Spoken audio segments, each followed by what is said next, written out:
30 kasus tercatat sebagai kasus positif COVID-19 di Kabupaten Trenggalek.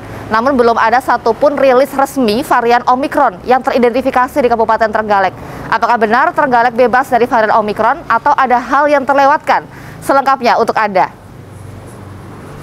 Rasa keintawan ini membawa kami bertemu dengan Dr. Tita, seorang kepala puskesmas Karangan, Trenggalek.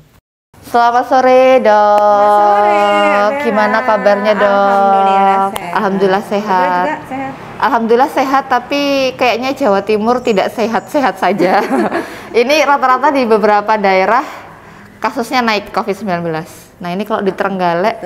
Trenggalek juga naik kasusnya, cuma masih untungnya itu sebagian besar tidak tinggal atau domisili di Trenggalek, Mbak.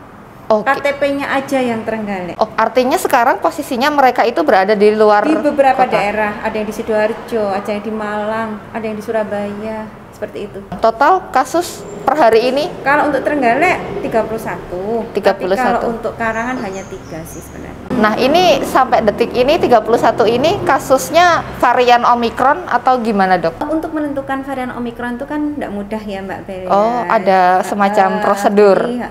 Kalau kita menentukan terkonfirmasi tetap pakai tes PCR. Untuk menentukan Omikron itu masih ada beberapa tahapan lagi.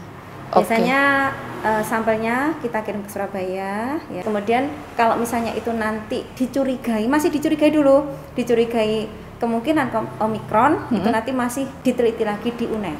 Tapi artinya di Trenggalek masih belum bisa untuk meneliti varian itu sendiri atau gimana? Belum. Kan juga ada aturan dari Kementerian Kesehatan di mana hanya yang tertentu saja yang dibolehkan untuk melakukan pemeriksaan itu. Salah satunya ada di UNER. Berhubungan dengan kompetensi, alat dan sebagainya. Setelah ini diketahui 31 memang belum terdeteksi atau sedang proses atau gimana, Dok? Kemarin sempat satu terdeteksi, itu masuk kasus panggul, tapi orangnya di Surabaya. Jadi bisa dibilang yang di Trenggalek ini nggak ada. Berarti saat ini masih bebas Omikron, meskipun tidak bebas COVID gitu ya, Dok ya? Iya.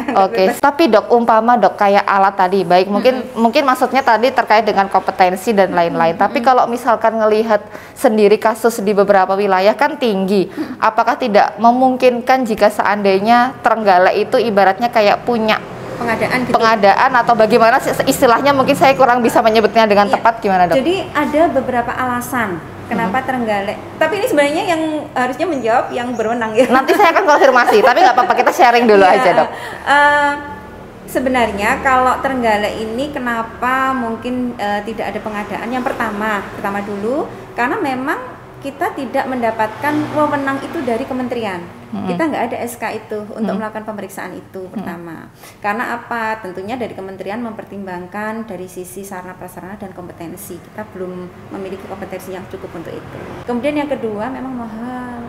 Mahal banget. Mahal, maksudnya mahal alatnya? Mahal semuanya. Jadi semuanya. untuk pemeriksaan itu kan membutuhkan banyak faktor ya. Gini, kalau melihat di berita gitu kan, Surabaya, Malang, itu semuanya memang di sana rata-rata kasus yang ditemukan dan tinggi minggu-minggu ini memang rata-rata Omikron. Kalau misalkan di Trenggalek ini maksudnya apakah karena tadi harus menunggu dulu baru bisa, oh ini Omikron, atau sebenarnya rata-rata kasus di Jawa Timur itu ya memang sudah bermutasi atau gimana, Dok? Rata-rata sudah bermutasi. Artinya 31 kasus per hari ini kemungkinan sudah ada yang terkena Omikron. Tapi memang karena tadi hasilnya tadi. Selain itu juga tidak di sini kan, Mbak. Hampir semuanya di luar kota.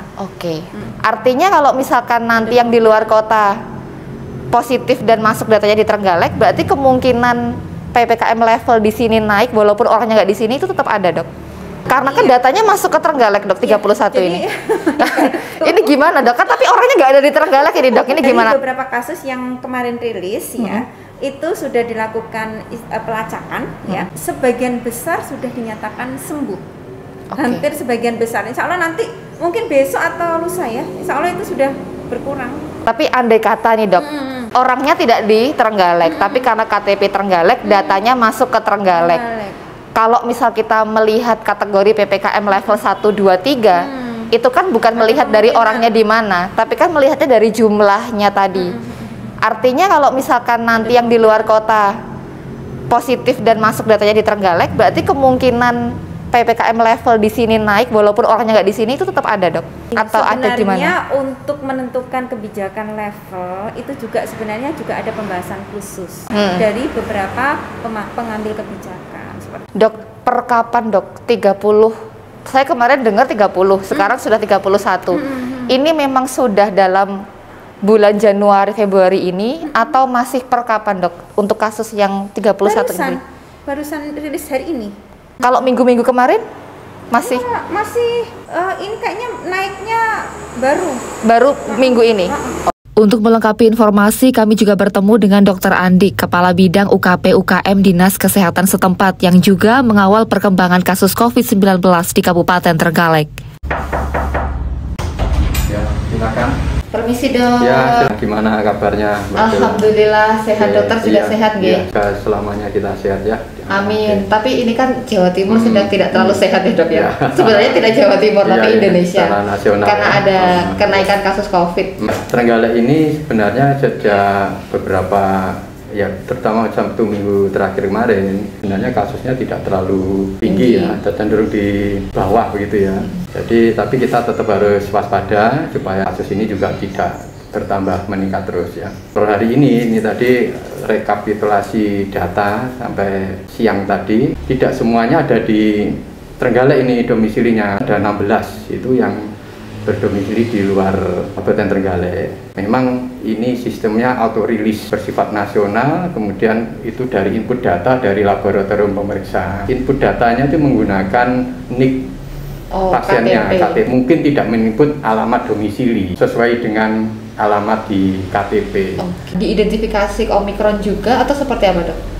Untuk menentukan Omikron apa tidak, sebenarnya Omikron itu juga COVID, hanya variannya ya. Sehingga ini perlu pemeriksaan tindak lanjut ya, itu namanya SGTF, Gene Target Value ya.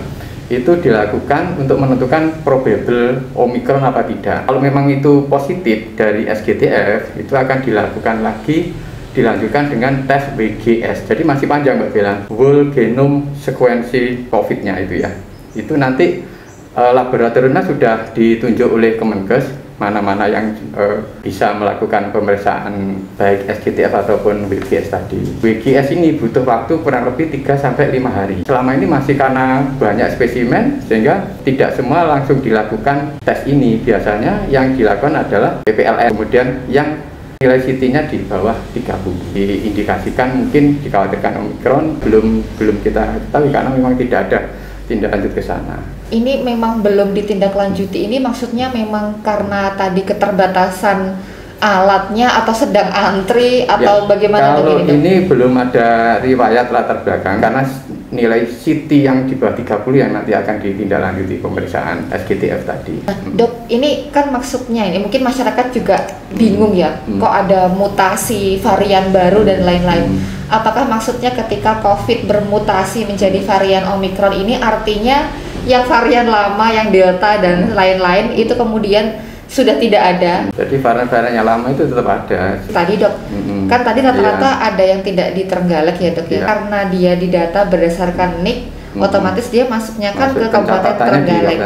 Berarti berpotensi nanti kemudian Trenggalek ini PPKM levelnya meningkat begitu, Dok, atau bagaimana, Dok? Jadi untuk penentuan level itu kan ada tracingnya, testingnya ya, kemudian keterisian bor rumah sakit. Misalnya saat ini itu masih aman. Dari indikator dari Kemenkes kita masih aman. Kalau level-level itu penentuannya adalah Inmendagri, tambahan indikatornya adalah pencapaian vaksinasi. Sedang kita upayakan untuk percepatan vaksinasi dosis 2. Sejauh ini kesiapan mungkin dari tenaga medis, fasilitas prasarana ataupun rumah sakit umum daerah seperti apa, Dok? Jadi sebenarnya Trenggalek ini terutama 2 hari terakhir ini juga terjadi lonjakan. Kita tetap melakukan tracing, testing itu selalu terus ya. Di Puskesmas itu juga tetap melakukan. Di kabupaten kita juga sudah menyiapkan isoter di kantor Dinkes yang baru ya.